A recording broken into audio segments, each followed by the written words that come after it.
Les amis, si comme moi, quand vous réveillez le matin, vous avez la chance d'être de bonne humeur, car vous avez le bien le plus précieux qui existe, je ne parle pas de l'amour, je ne parle pas de l'argent, je parle bien évidemment de la santé, et que de surcroît, les personnes que vous aimez, et n'oublions pas celles que vous n'aimez pas, sont également en bonne santé, on peut le dire officiellement, aujourd'hui est un nouveau jour, today is a new day.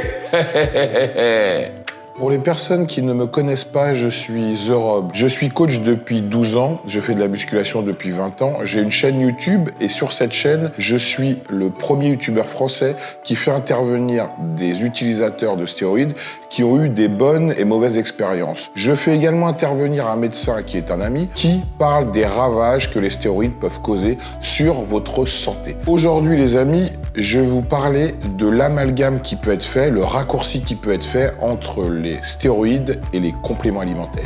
Mais avant de commencer, la première des choses à savoir, c'est qu'est-ce que sont les stéroïdes? Les stéroïdes, ce sont des médicaments dont on a tout simplement dérivé leur utilisation première, qui est de soigner les personnes qui ont des pathologies de type cancer, par exemple. Ou encore les femmes qui sont désireuses de changer de sexe et qui vont prendre des hormones mâles, de la testostérone, pour y arriver. La première des choses à savoir, les amis, c'est que les stéroïdes ne sont pas destinés qu'aux compétiteurs de bodybuilding ou qu'aux personnes qui pratiquent de la musculation ou du sport loisir dans les salles qu'on fréquente et qu'on connaît. Les stéroïdes sont utilisés par tous les sportifs soucieux d'améliorer leur performance. Dans les sports où on entend le plus parler de stéroïdes, le cyclisme bien évidemment, et le bodybuilding. Les bodybuilders et les coureurs cyclistes ne prennent pas les mêmes produits. Dans le bodybuilding, les stéroïdes sont utilisés pour développer et accroître la masse musculaire en ajoutant l'entraînement et l'alimentation, car cela va évidemment de pair. Et les coureurs cyclistes les utilisent pour améliorer leur endurance. Il faut différencier plusieurs familles de produits dopants. Dans la famille des stéroïdes, il faut différencier ceux pour les êtres humains, ceux que le corps fabrique, tels que la testostérone,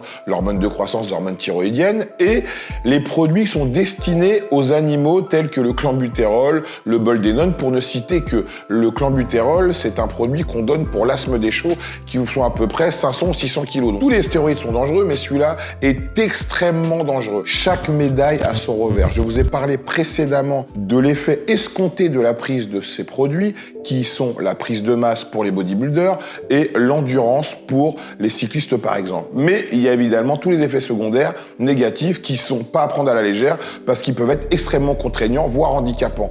Le premier, l'acné, qui peut être traité avec un traitement Roaccutane.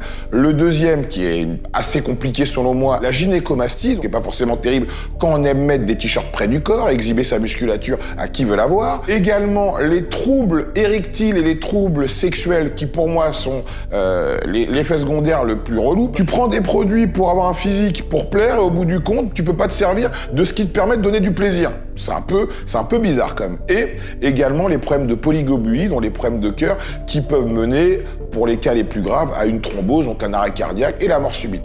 Donc ça, c'est extrêmement grave. Et n'oublions pas également cette agressivité accrue à la prise de produits dopants, car n'oubliez pas que quand vous prenez des produits dopants, comme j'ai dit précédemment, ce sont des dérivés de la testostérone. La testostérone, c'est l'hormone de la virilité. Donc quand on en apporte de manière exogène plus que ce que le corps fabrique, eh bien on est plus excité, plus énervé. Donc quand on en prend, on est un animal sauvage, et quand on arrête d'en prendre, on devient un petit agneau qui peut finir par pleurer en regardant Bambi. Donc en fait, si vous voulez, on passe du coq à l'âne, comme on dit. Maintenant que je vous ai parlé des stéroïdes et de leurs effets recherchés et de leurs effets surtout indésirables, car n'oubliez pas, les stéroïdes, le meilleur scénario, c'est de ne pas en prendre. Et je vais vous parler de l'amalgame et du raccourci qui est fait par certaines personnes, dont j'ai fait partie, je le confesse, à mes débuts, entre les stéroïdes et les compléments alimentaires. Certaines personnes confondent et pensent que les compléments alimentaires sont des produits dopants. Les produits qu'on prend le plus souvent pour des produits dopants sont les brûleurs de graisse, car vu que souvent ils ont des stimulants tels que la caféine et du thé vert, ils vont augmenter le rythme cardiaque, donc les gens vont penser qu'ils peuvent être dangereux pour la santé, ce qui n'est pas vrai bien évidemment. Nous avons la chance en France, avec une législation qui est très très drastique sur les produits qu'on importe et qu'on vend à tout un chacun, d'importer des produits qui ne sont pas dangereux pour la santé et qui respectent un certain dosage. Car évidemment, la caféine, par exemple, dans les brûleurs de graisse, c'est pas un produit dangereux, mais si on met 1 gramme de caféine par gélule, ça peut l'être pour les personnes qui peuvent avoir des problèmes cardiaques, par exemple. Donc c'est pour cette raison, parfois, que les gens disent que les compléments alimentaires sont des produits dopants, parce que ça peut être également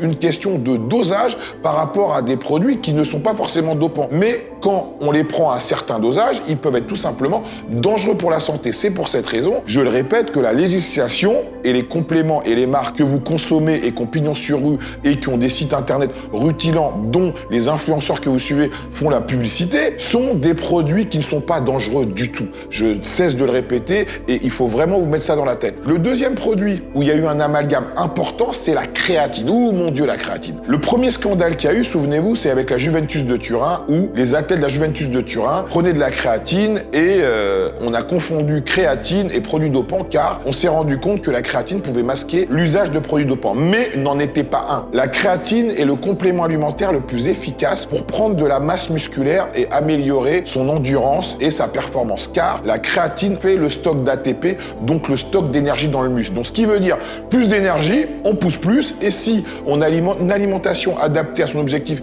qui est la prise de masse, évidemment on se développe. Le troisième complément avec lequel on fait le plus d'amalgame entre les stéroïdes et les compléments, c'est évidemment la protéine en poudre qui est la brique, le pilier, le ciment de la prise de muscle. Si on dit que la protéine en poudre c'est un produit dopant, on peut dire que le poulet c'est un produit dopant, que le poisson c'est un produit dopant, que le fromage blanc et le bœuf est un produit dopant. Car la protéine en poudre n'est ni plus ni moins que de la viande mais en poudre. Donc ça veut dire que on pourrait même dire que la protéine en poudre c'est la plus grande avancée dans les compléments alimentaires car c'est ça qui permet à tous les utilisateurs de prendre la masse ou de sécher en apportant un apport calorique rapide qu'on prend entre le petit déjeuner et le déjeuner, entre le déjeuner ou le dîner pour construire plus de muscles ou tout simplement pour sécher car il fait ce que son nom indique, il complémente l'alimentation. Il ne faut pas confondre complément alimentaire et substitut alimentaire. Les compléments sont là pour améliorer une alimentation qui est déjà correcte pour vous permettre d'atteindre vos objectifs. Donc en fait, le souci avec les compléments alimentaires, c'est qu'on a tort et on a raison. Les compléments alimentaires peuvent être potentiellement dangereux si on les surconsomme. Donc c'est évident que si on consomme 5 shakers de protéines en poudre dans la journée, pour les reins, c'est pas forcément top. C'est pour ça qu'ils sont là pour complémenter l'alimentation. Il est évident que si on prend 5 grammes de caféine par jour, ça peut être dangereux pour la santé. C'est pour ça que la législation recommande un dosage, bien évidemment, bien inférieur à celui-là. En conclusion, les amis, 70% de votre réussite dans le développement musculaire ou dans la sèche, dans la recherche de performance, va être basée sur l'alimentation et le repos et bien évidemment l'entraînement. Mais l'alimentation, on n'est que ce qu'on mange. Comme le disait Hippocrate, la première des médecines, c'est ce que tu consommes au quotidien. Donc évidemment, les compléments alimentaires vont vous aider à vous permettre d'atteindre le meilleur physique de votre vie et avoir la meilleure version de vous possible. Mais il est bien évident que cela ne pourra pas se produire si l'alimentation n'est pas au top et l'entraînement bien évidemment. Donc les personnes qui font un amalgame entre stéroïdes et compléments alimentaires, c'est qu'ils aimeraient que les compléments alimentaires leur permettent d'avoir le même acquis que les stéroïdes et ça malheureusement ce n'est pas possible. Même en prenant des stéroïdes, il faut quand même s'entraîner, il faut quand même manger et j'irai même plus loin pour conclure. Quand on prend des stéroïdes, on va fixer plus les nutriments, qui veut dire que si vous n'avez pas une alimentation pauvre en sel et pauvre en sucre, vous allez faire plus de masse mais plus de gras, que vous allez avoir plus de mal à perdre que si vous étiez naturel. C'est pour ça qu'en vérité, les stéroïdes, ça n'a aucun intérêt quand on veut simplement avoir un physique pour être en bonne santé. Car ne l'oubliez pas les amis, la cerise sur le gâteau, le but de tout cela, c'est d'être en bonne santé. Et la santé, c'est l'alimentation plus l'entraînement. Ça se reflète sur l'image que vous renvoyez aux autres, c'est sur l'image que le miroir vous renvoie de vous. Et c'est ça le but. L'important, c'est de durer. Les amis, j'ai souvent l'adage de le dire dans mes vidéos, mais je préfère être détesté pour ce que je suis, quelqu'un qui vous parle vrai, plutôt qu'être aimé pour ce que je ne suis pas, quelqu'un qui vous ment. Et la jalousie, ça se méritera toujours les poteaux. C'est la base. Enjoy. On a combien de temps là ?